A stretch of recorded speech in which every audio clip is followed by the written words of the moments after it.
této země. Prosím, věnujte mi pár minut svého času a pozorně poslouchejte.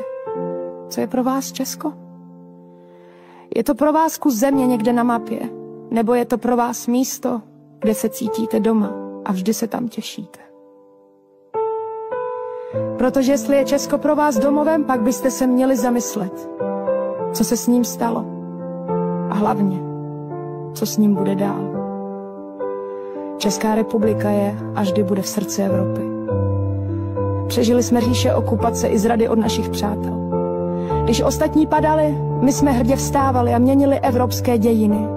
Když nám chtěli vzít svobodu, zepřeli jsme se a za svoji vlast i umírali. Dali jsme světu Karla IV., panovníka, který z Prahy vybudoval centrum Evropy. Dali jsme světu Jana Husa, který stál za pravdou, i když o to stálo život. Dali jsme světu Masaryka, státníka, který věřil, že demokracie není slabost. Dali jsme světu Škodu, Baťu, Čapka, Kafku, Formana a mnoho dalších. Z našich hlav přišly nápady, které svět obdivoval a dodnes denně používá. Z našich srdcí šla hudba, která dojímala panovníky a dodnes zní v operách celého světa. Každý metr téhle země je psaný příběhy odvahy, obětí a naděje. Každý hřebík, každé semínko je dědictví těch, kdo věřili, že i malý národ může být velkým.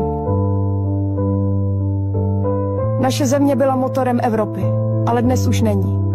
Země, která kdysi krmila sama sebe, dnes dováží i základní potraviny. Země, která vyvážela pivo do celého světa, už nevlastní ani většinu svých pivovarů. Prodali jsme naše továrny, podniky i zdroje a nyní si jejich výrobky draze kupujeme. Vlastní energií zásobujeme Evropu. A pro sebe si necháváme určit její cenu někým jiným. Peníze za naší vlastní vodu jdou cizím a my jsme jen údržbáři trubek. Prodali jsme lesy i půdu a zůstaly nám pouze závazky a povinnosti. Cizí zájmy řadíme nad naše a jsme šťastní za pochvalu nebo hozenou kost, jako malé štěně, co se lísá ke svému pánovi. Posíláme peníze jiným a doufáme, že dostaneme něco zpátky. Chtěli jsme pohodlí, ale zaplatili jsme vysokou cenu. Prodali jsme svoji vlastní svobodu.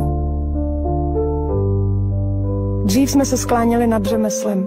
Dnes se skláníme nad slevovým letákem ze supermarketu, který vyvádí zisky do zahraničí a u nás ani neplatí daně. Naši dědové budovali tento stát holýma rukama. Stavěli mosty, dálnice, budovali infrastrukturu celé naší země. A co my dnes děláme?